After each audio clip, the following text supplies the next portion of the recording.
Hi guys! So since I've edited my 2022 and 2023 winter favourites video, when I got to the part in that video where I was talking about Louis Tomlinson's album Faith in the Future, I realised that I was only supposed to do a little brief explanation of how I've recently become much more of a Louis fan. But I watched back what I filmed and I actually had way more to talk about and way more to say than I actually thought I did. I literally had so much to say about Louis and One Direction in that video, and I didn't realise I had that much that I wanted to talk about in a video. So I thought there was enough content for me to make that into another video and put all those video clips in this one that I'm gonna edit together now.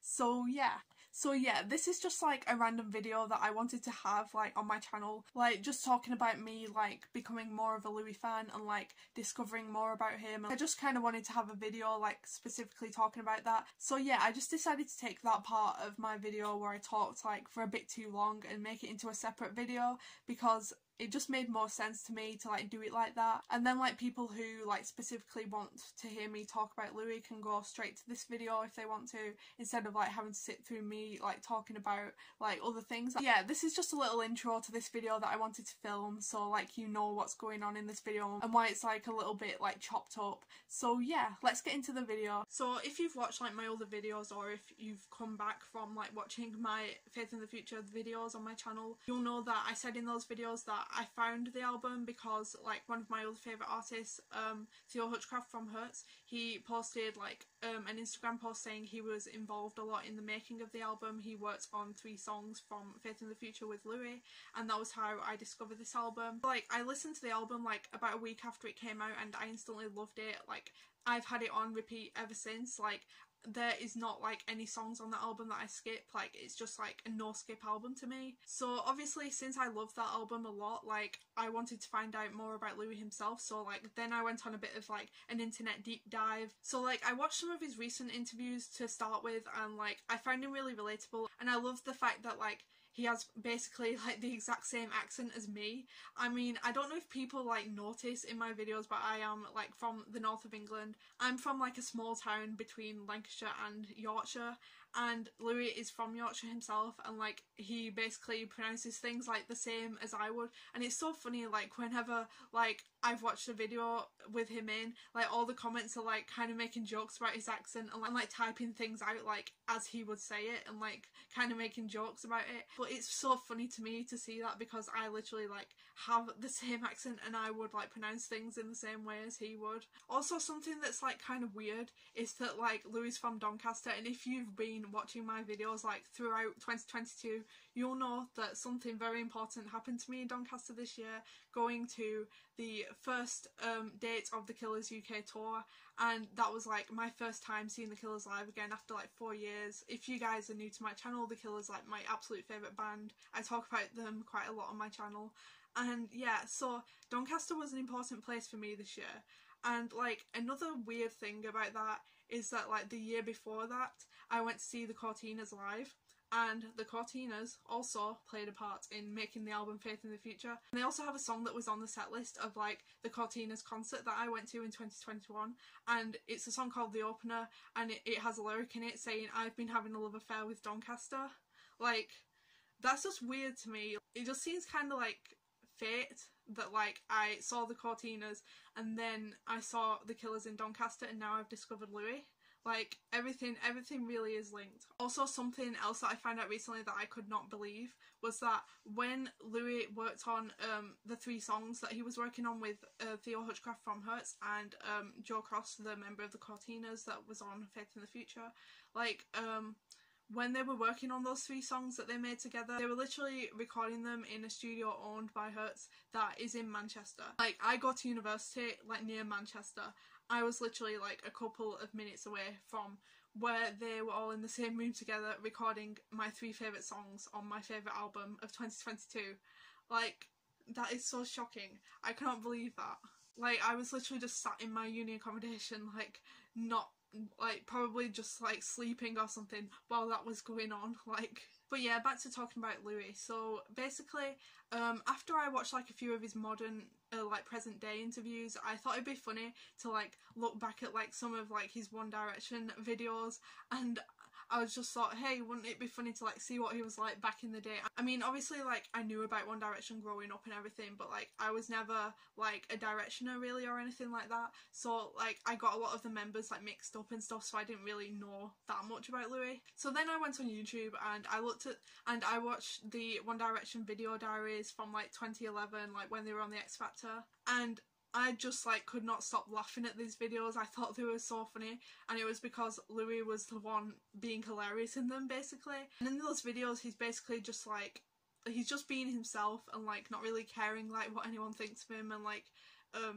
his humour is like so good in these videos. And obviously like a lot of iconic like One Direction fandom quotes like come from Louis in these videos. And like when I was watching these videos, he actually really reminded me a lot of like my younger self when I used to make like home videos. And then I watched like a few other like more funny like type One Direction videos from back in the day. Like I watched Louis' Megamind videos where he like parodies Mastermind and like makes everyone from X Factor, including One Direction, do like a fake quiz. It's just funny to think like most other people my age grew up with these videos, but I just never saw them for some reason. And then I watched like a few more like funny moments of One Direction compilations, and literally like 90% of like the funny stuff in this video is literally just because of Louis like being funny. And I actually think if it wasn't for him and his humour and like his entertaining personality, like maybe people wouldn't have like seen the rest of One Direction sort of like express their own personalities and like come out of their shells and sort of like become like the friendship group like that people got to know and love. Like when I was looking up some more stuff, I found out that Louis actually did like a lot of like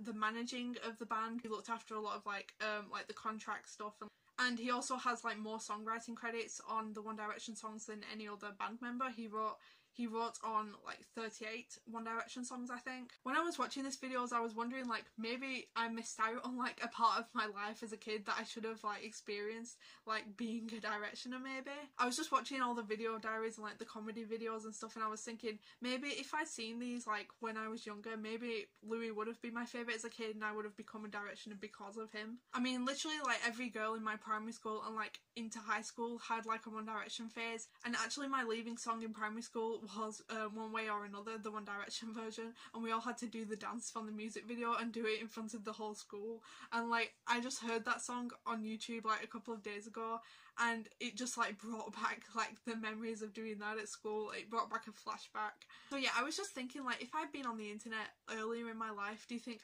maybe I could have been a Directioner? Who knows? But like those videos were posted in like 2011, and like in 2011 I wasn't really allowed on the internet, and I wasn't really into like watching the X Factor or things like that as a kid either, so I didn't see them on there. And then when I finally like began using the internet like when I was a teenager, and like I started to like get properly into music fandoms and stuff, then by that time it was like the 4 era or something like that for One Direction, and like I thought like, oh, too much time has passed, like, there's too many like inside jokes and stuff, the fandom's like too like developed now, and like if I joined now I wouldn't really be able to catch up with everyone else, and I just felt like might as well like not really bother. But I always like had like a big admiration of like the One Direction fandom, and like how it was like a safe space like for girls to like all like obsess over the same thing, and I felt like it always had that vibe of like we're all sisters together here. Like I feel like it's always just been like a pretty nice fandom. I remember as a kid though, like even though I like wasn't like properly into One Direction myself, whenever I saw like one of my friends who was a Directioner sort of like get made fun of or like get judged for liking One Direction, or like if someone said, oh, they're rubbish, like it's just a boy band or something like that, like I would stick up for like my friend, because like that's something that's always like really annoyed me, like the way that like people judge like girls for being enthusiastic about things and like being fans of things, because like when girls talk about things that they love, like they get branded as being like over emotional or like obsessed, but then like it's perfectly acceptable for boys to like scream at football. Like it doesn't make sense. I still like to do that today. Like if I see anyone like a Harry Styles fan, or like someone who's a fan of like newer boy bands like BTS, like if they get judged for liking that music or anything like that, I'll just like I would stand up for them, or like tell them that like it's okay, and basically just like what you like nothing is a guilty pleasure. That's another thing that's annoying, like people saying like pop music is a guilty pleasure. Like it's not. just enjoy what you want, like what you like. But yeah, back to talking about me discovering Louis. So then around like the time One Direction split up, if you're a fan of Louis, you might remember that he released his first like solo single, Just Hold On, then. And I didn't remember this until like I was doing like my Louis research and all that, and I saw this song pop up and it like made me remember this. But like when I was like in high school, maybe about like year 9, when I was about 15, Just Hold On came out, and like that song actually helped me through like a lot of like really rough days at school. Like if I was feeling sad and like I heard this song on the radio, like it would just make me feel like a lot better.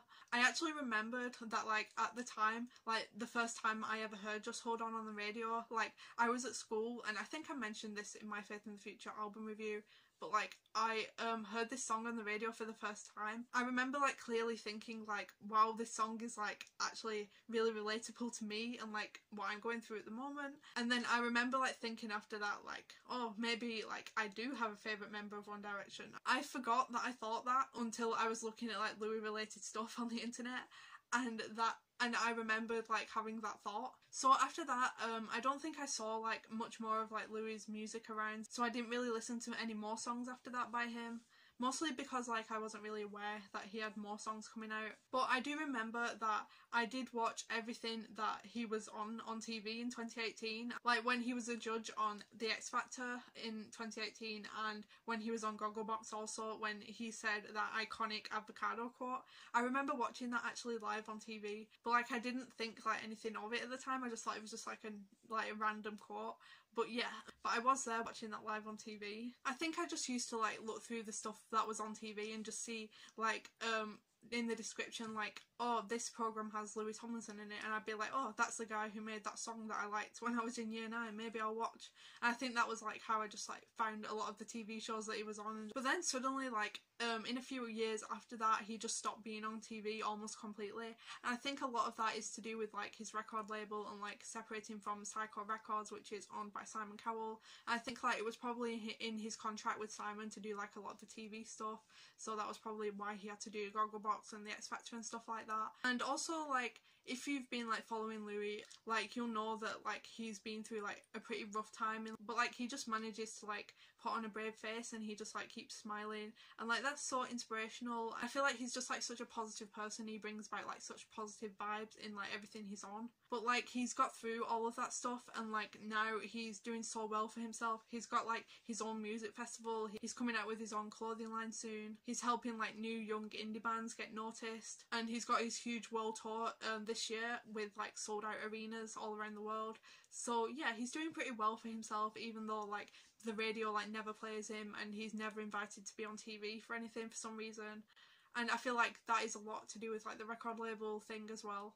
I do wish that like in 2023 he'd be on like more TV shows and things, because like I said, he's a really positive, entertaining person. It'd be nice to see him on the TV a lot more. But basically right now he has like no support from the media. I mean, he's moved to an indie record label, BMG Records now, and so like he has nothing to do with like the major record companies anymore, and basically all his achievements at the moment are literally just from the support of his fans. And I think from now on I'll be supporting him too. I mean, I don't know if you can say that I've like been there since Just Hold On, because like I don't think I was like a full fan then. I guess you could say I was like a casual fan since then, but now I'm like an actual Louis, as his fans are called. I mean, I've actually like in the past few weeks I've bought 3 different copies of Faith in the Future. I've got the red vinyl splatter from HMV, and I've got the lenticular CD from HMV, the deluxe version, and I've got also a signed copy of Faith in the Future also. So yeah, I guess that makes me a fan now. I really hope that this album gets nominated for a Brit Award, or even like maybe a Mercury Prize award, because I feel like he's just like really underrated, and I just wanted to like talk a bit more about him since like I've become like a bigger fan. So yeah, that was it for my thoughts on Louis and One Direction.